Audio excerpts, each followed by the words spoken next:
Boa noite, irmãos e irmãs. Vamos iniciar essa noite de curso de oração com a mesma oração. Em nome do Pai, do Filho e do Espírito Santo. Amém. Deus que é Pai, que enviaste Jesus Cristo para nos ensinar a orar e colocou o vosso Espírito em nossos corações para falar as coisas que a gente não conhece. Ajudai-nos agora a abrir o coração a vós, receber a vossa palavra, aprender a orar e entregar as nossas vidas a vós. Isso vos pedimos por Cristo nosso Senhor. Amém. Em nome do Pai, do Filho e do Espírito Santo. Amém. Irmãos e irmãs, vamos passar a um novo tema hoje, que é Jesus que ora.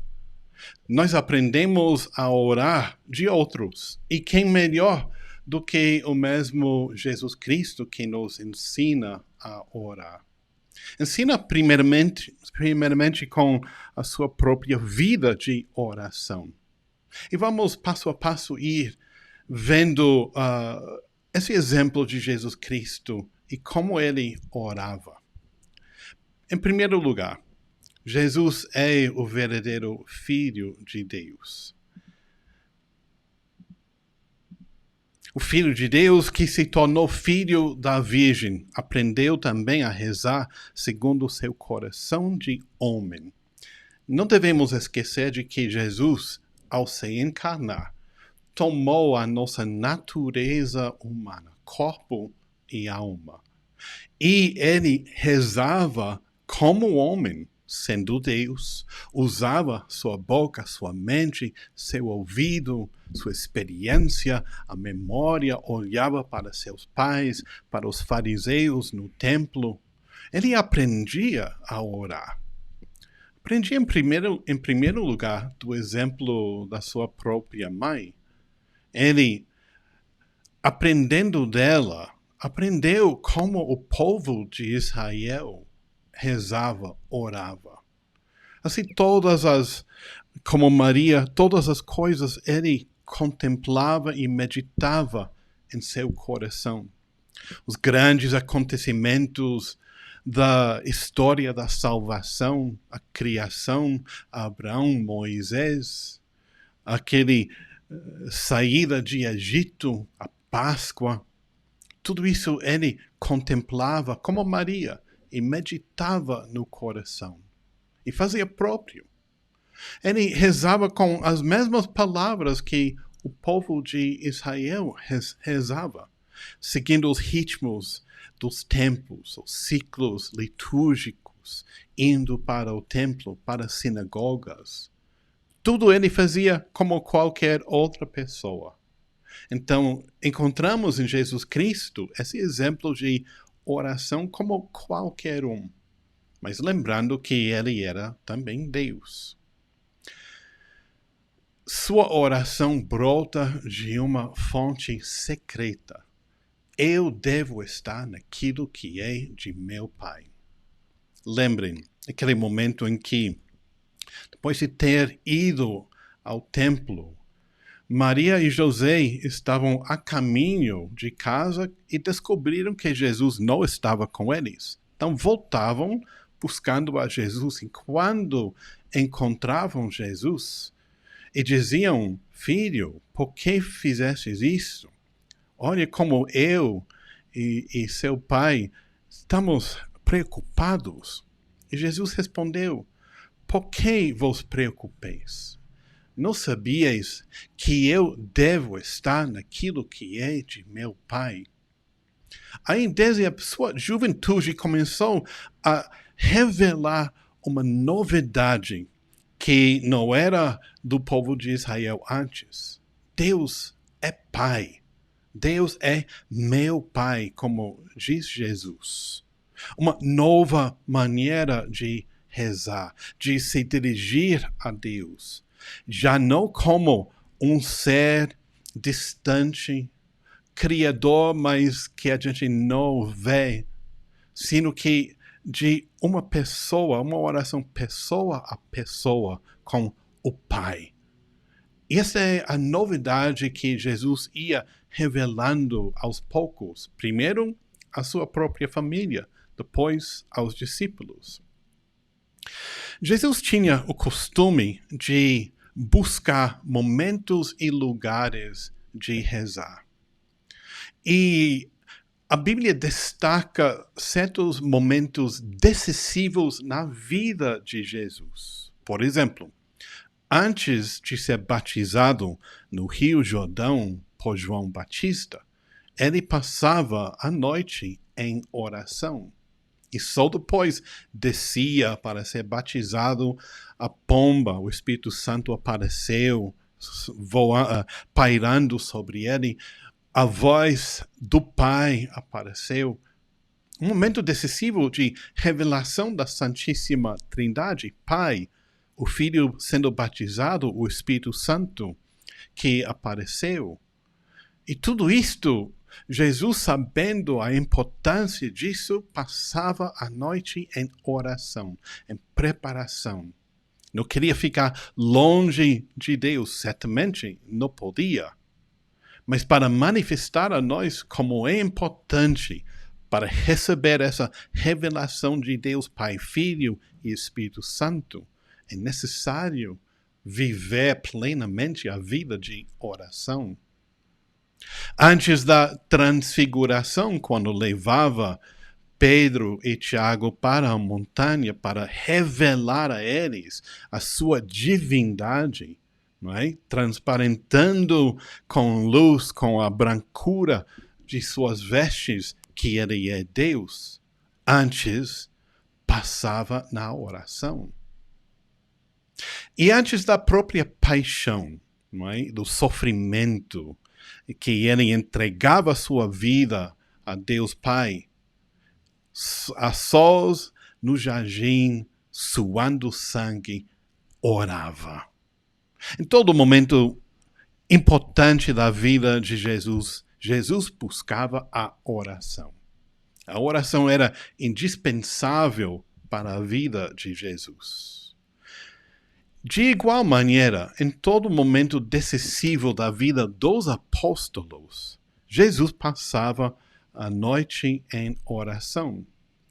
Antes de escolher os 12, já elegendo eles, separando eles dos outros discípulos, sem descartar os outros discípulos, Jesus buscava oração porque essa decisão ia marcar todo o futuro da Santa Igreja.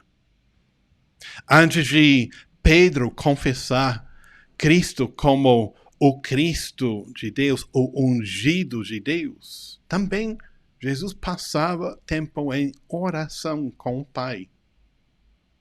E naquele momento em que Jesus confessa para os outros discípulos e diante de Pedro mesmo, eu orava para a tua fé não desfaleça, que não caia na tentação.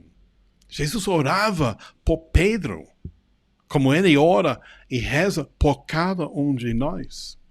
Não devemos pensar que Jesus se separou tanto da gente que ele deixa de rezar por você, por mim, como rezava por Pedro, nesse momento decisivo da vida de Pedro e dos outros apóstolos. Essa oração de Jesus é poderosa. Por que pensamos que a nossa oração não pode ter tanto poder como a oração de Cristo? Jesus estava orando em certo lugar quando terminou. Um de seus discípulos pediu-lhe: Senhor, ensina-nos a orar como também João ensinou a seus discípulos. E logo depois, como sabemos, Jesus ensinava os apóstolos, aos seus discípulos, a oração nossa, a oração dos cristãos, o Pai Nosso. Vejam como Jesus queria sempre estar perto dos seus discípulos para ensinar eles. E os discípulos queriam aprender de Jesus. Jesus sabia a importância da oração para a sua vida pessoal como homem, como Deus encarnado. Mas ele sabia bem a importância da oração para seus discípulos. E os discípulos, percebendo isso, pediram-lhe, Senhor, ensina-nos a orar.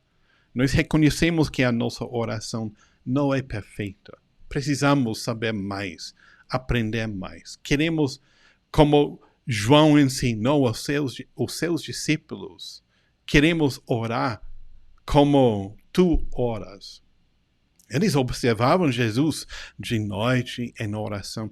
Como esta imagem de Jesus orando deveria impactar a vida dos apóstolos. Quando Jesus orava, ele se retirava, se separava dos outros homens e mulheres, se separava do povoado, ia para um lugar isolado. Isso me lembra quando Jesus curava certas pessoas. Ele levava eles fora da cidade. E depois de curá-los, alertou, não voltem para a cidade. Como que a cidade é o lugar onde a gente perde a oração. E para recuperar a oração, a gente tem que se afastar da cidade, das coisas do mundo. Ele subia na montanha.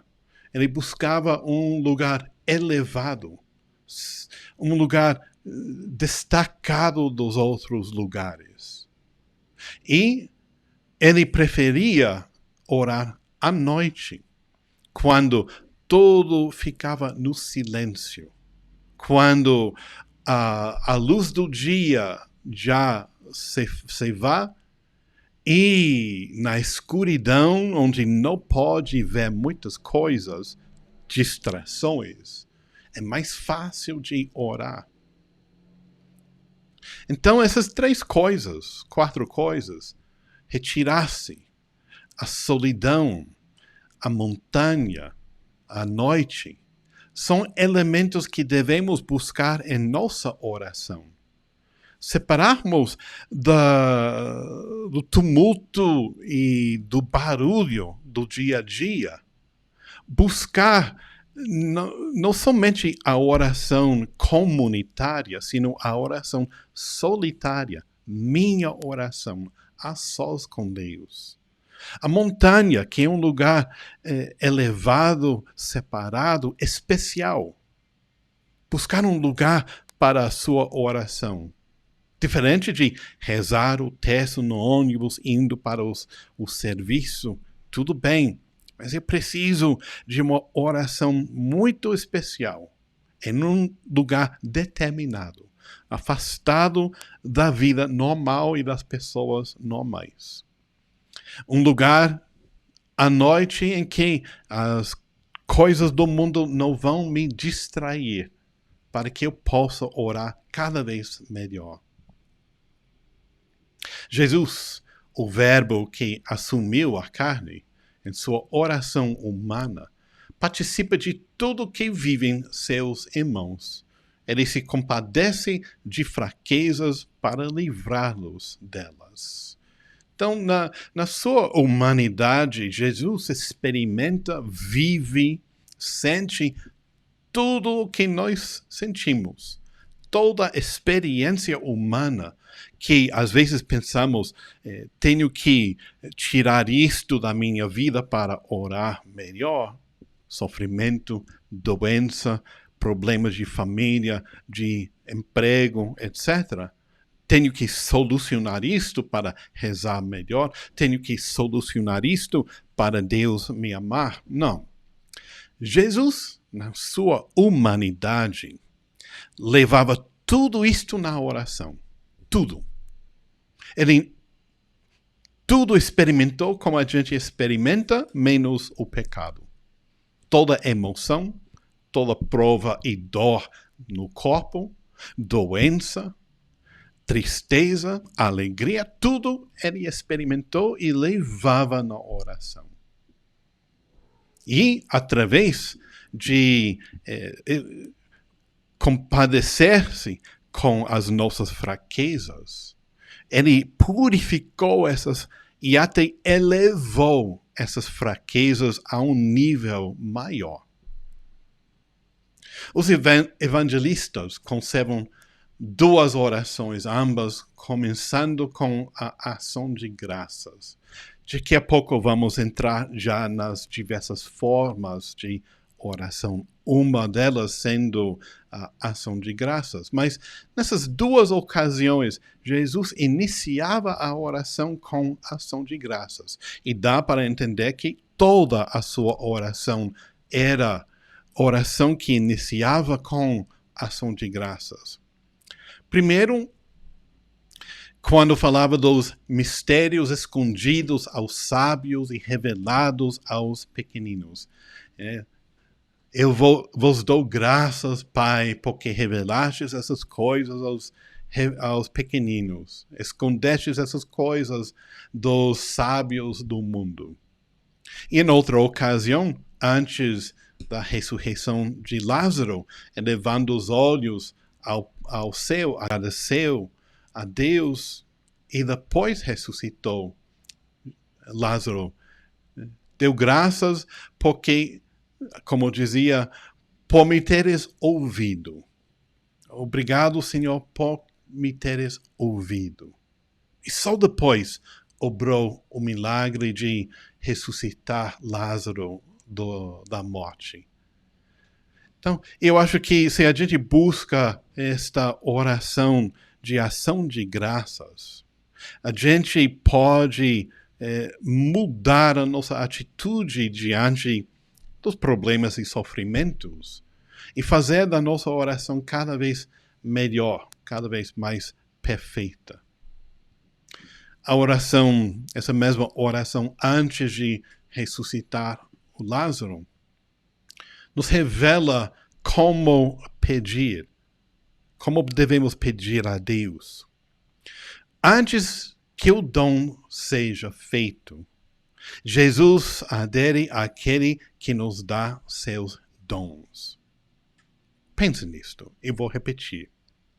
Antes que o dom seja feito, antes do milagre de Lázaro, antes da multiplicação dos pães, antes de eleger os apóstolos, aqueles dons e milagres, antes dos dons sejam feitos, Jesus adere àquele que nos dá seus dons. E nos ensina, o doador é mais precioso do que o dom concedido. Se nós conseguimos esta convicção na oração, do que o doador dos dons, o criador das coisas, é mais precioso dos dons recebidos, inclusive da própria vida. Então a nossa oração está nos conduzindo aos frutos plenos da vida em Deus, da vida no Espírito Santo, a vida de oração como Cristo. Toda oração deve nos levar a uma experiência tão profunda de Deus do que apreciamos mais o Criador do que a criatura. Apreciamos mais o doador do que o dom recebido. Essa é a altura da oração cristã. É isto que Jesus nos ensina da oração. Quando Jesus se dirigia a Deus, o Pai, ele usava essa palavra, Abba, ou Abba, que quer dizer papai. É uma palavra de afeto para com Deus.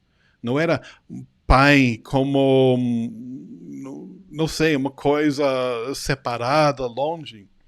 Papai, meu papai. E dizia, não seja feita a minha vontade, mas a tua. Aquela oração do jardim antes de padecer, antes da paixão. Nisto, Jesus nos ensina a profundidade insondável de sua oração filial nesta oração. Nas últimas palavras na cruz, também, tenho sede. Meu Deus, por que me abandonastes? Hoje estarás comigo no paraíso. Filho, eis tua mãe. Mulher, eis teu filho, etc. Essa oração no jardim, junto com as orações na cruz, mostram a profundidade da oração de Deus para com seu papai. Ele não reserva nada. Tudo ele deixa subir para seu pai. E orar e entregar-se são um só e mesmo ato. A entrega na cruz, a entrega suando sangue, até as últimas palavras e último grito, não pode se separar da mesma oração diária de Jesus no dia a dia. Tudo é entrega total ao papai. Nos deve ensinar que a nossa oração deve nos levar a isto. A uma entrega a Deus na minha totalidade. Tudo que sou, eu quero entregar a meu Deus e meu Pai. E olha, esse último instante da vida de Jesus. Jesus deu um forte grito e expirou. Vou traduzir, não de uma maneira assim direta, não é? Não estou fazendo isso. Jesus deu uma forte oração e expirou. Jesus deu um forte grito e expirou. Todas as misérias da humanidade de todos os tempos, escrava a humanidade do pecado e da morte. Todos os pedidos e intercessões da história da salvação estão recolhidos neste grito do Verbo encarnado. Pense nisto. Esse grito, o último grito na cruz antes de expirar.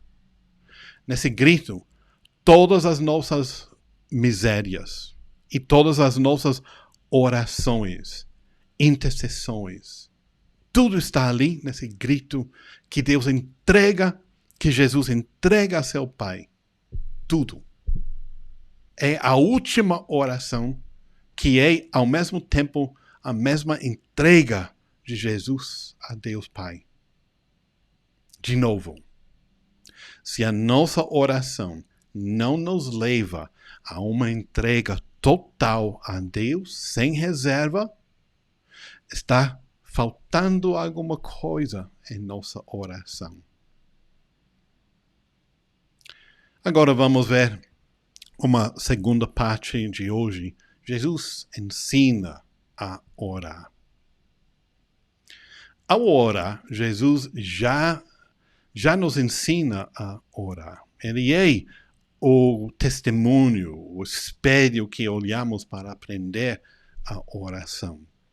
Como pedagogo, ele nos toma onde estamos, progressivamente nos conduz ao Pai. Isto vemos no jeito de ensinar os mesmos discípulos. Ele não veio com toda a mensagem do Evangelho de vez, sino progressivamente, aos poucos, ia revelando aos seus discípulos e aos seus apóstolos como orar e como é Deus.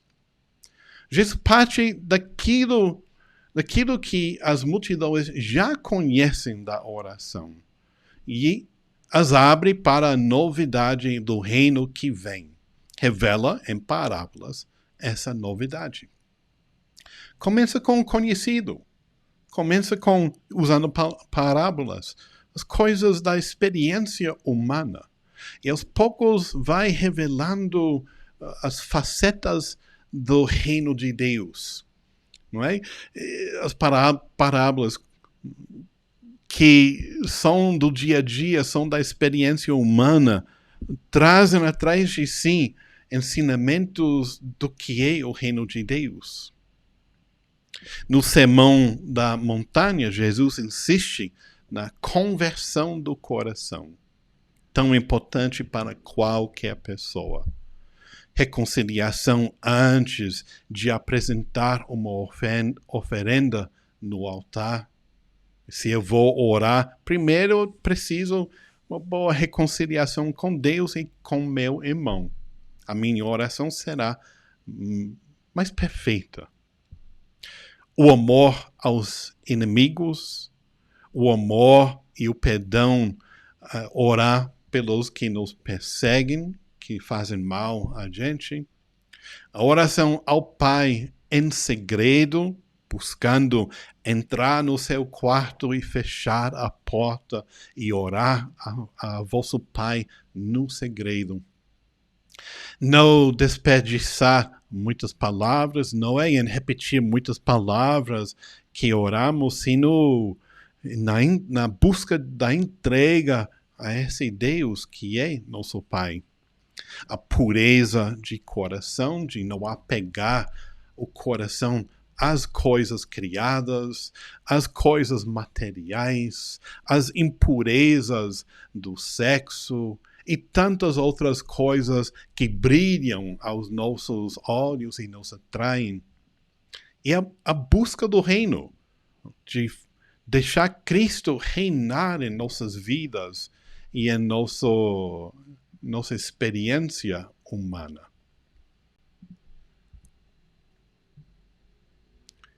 O coração assim, decidido a se converter, aprende a orar na fé. A fé é uma adesão filial a Deus, acima daquilo que sentimos e compreendemos. Aqueles que estão participando do curso de catequese vão aprender comigo como é importante aprender o que é a verdadeira fé. A fé é uma adesão, é uma aceitação plena como filho de Deus, que Ele é Deus acima de todas as outras coisas, dos sentimentos, não é? Do que posso entender ou não de Deus. Tenho que, com minha mente, com meu coração, conhecer e amar esse Deus por cima de tudo, não é? E entregar a minha vida a Ele. E a oração é o caminho de fazer isso. A oração feita vida. Assim como Jesus ora ao Pai e dá graças antes de receber seus dons, Ele nos ensina essa audácia filial. Tudo o que pedirdes na oração, crede que já o recebestes e vos será concedido. Essa audácia. Ser audazes na oração. Ter essa convicção na fé que se eu estou conformando a minha vida ao que Deus quer de mim, Ele vai me abençoar com aquilo que é prudentemente bom para mim. Tudo é possível para quem crê.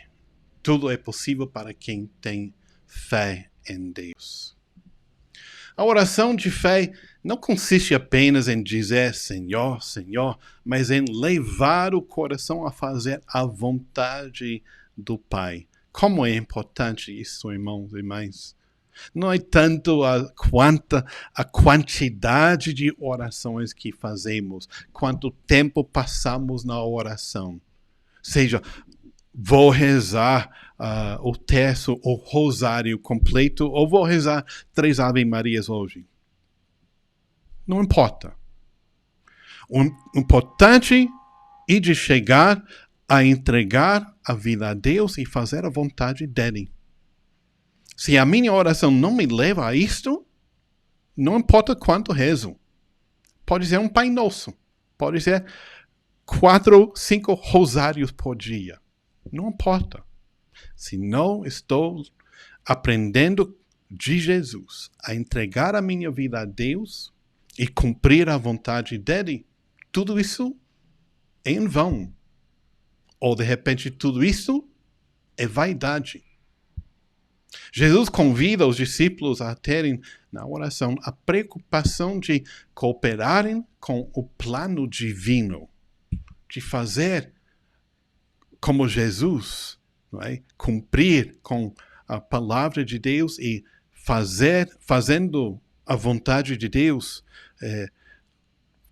estender o reino de Deus na terra, na vida, na família, na sociedade, em tudo. O reino de Deus está próximo, dizia Jesus. Em comunhão com o Mestre, a oração dos discípulos é um combate, é vigiando na prece que não se cai em tentação. O reino de Deus está próximo. E com isto entendemos que o fim da vida, o fim do mundo e o fim do meu mundo está próximo. Por isso, eu devo vigiar na minha oração e na vida. Porque o reino está próximo. O fim está próximo. O cumprimento do reino de Deus está próximo e depende da minha entrega. Depende da minha colaboração com Cristo em trazer o reino de Deus. Por isso, Jesus dizia: orai e vigiai, para não cair na tentação. Orai e vigiai. Orai, construir a vida de oração. Vigiai, aprender da experiência de que certas coisas me afastam de Deus. As duas coisas têm que ir juntos. A oração deve me levar à proximidade de Deus, mas ao mesmo tempo deve me alertar de que isto que experimentei, que me afastou de Deus, não posso mais. E com um espírito forte dizer não, e não repetir o mesmo erro. 3 parábolas de oração em São Lucas nos ensinam também algumas facetas da oração. O amigo importuno, aquele que bate na porta, e aquele que está dentro, está dormindo com sua família, mas pela insistência daquele que bate, ele levanta e dá o que precisa. Nos ensina uma oração persistente, de não desistir na oração. Muitas pessoas iniciam uma nova oração, tempo de quaresma, etc., mas quando não vê os frutos, desistem. Nós não devemos medir a nossa oração pelos frutos, sino persistir na oração para que Deus possa nos transformar. A viúva importuna nos ensina a rezar sem esmorecimento, sem desanimar, sem ficar cabeça abaixo, eu não sei como é em português, esqueci, assim, deprimido. A oração deve elevar a nossa vida, nos deve dar uma coragem para viver e não nos desanimarmos. E depois, finalmente, o fariseu e o publicano. Fariseu que convencia a Deus de todo o bem que ele fazia. O publicano que batia no peito: piedade de mim, um pecador. Nos ensina a humildade do coração que reza. A humildade deve acompanhar a nossa vida de oração, porque quando nos colocamos diante de Deus, não tem outra atitude do que a humildade. Não podemos sermos orgulhosos diante de Deus. Deus é maior do que tudo isto. O que pedirdes em meu nome, eu o farei. Aqui uma novidade que Jesus revela para a gente. Rezar, pedir em nome dele. Não em nosso próprio nome, nem em nome de outra pessoa. em nome de Jesus. E quem reza assim, na fé, esta fé com que rezamos produz os frutos no amor. Nos ensina a guardar sua palavra, guardar seus mandamentos, permanecer com Ele, no Pai. Ele nos ama e a ponto de permanecer em nós. Esses são os frutos daquele que pede no amor, que pede segundo a vontade de Deus. O que o Pai nos dá quando nossa oração está unida à de Jesus, nos dá outro defensor, que ficará para sempre convosco, o Espírito da verdade. Quando a nossa oração ao Pai está unida à oração de Jesus, o Pai e o Filho enviam para nós o Espírito Santo, que mora em nossas vidas, corpo e alma, para nos transformar. No Espírito Santo, a oração cristã é comunhão de amor com o Pai, não apenas com Cristo, mas também nele. Esse mistério da Santíssima Trindade que vamos celebrar agora é o mistério de que quando oramos a Deus Pai, estamos orando a Jesus e ao Espírito Santo. Quando oramos no Espírito Santo, estamos orando no Pai e em Jesus. Eles não podem se separar. Toda a nossa oração se dirige a Deus Pai, Filho e Espírito Santo ao mesmo tempo. Pedi e recebereis, para que a vossa alegria seja completa. Ao final, Jesus quer isso de nós, alegria completa. Ele não quer tristeza. Ele não provoca provações em nossas vidas para nos entristecer. Se não nos convida à plenitude da oração, à plenitude da vida, a vida plena em Deus, para que nisto encontremos a verdadeira felicidade, encontremos o que realmente transforma a nossa vida. Irmãos e irmãs, espero que essas ideias, às vezes profundas, provoquem em você muita reflexão, contemplando essas ideias, dando voltas na mente e no coração, como Jesus, como Maria, para que a nossa experiência da oração possa transformar sempre as nossas vidas. Boa noite e que Deus abençoe a todos vocês.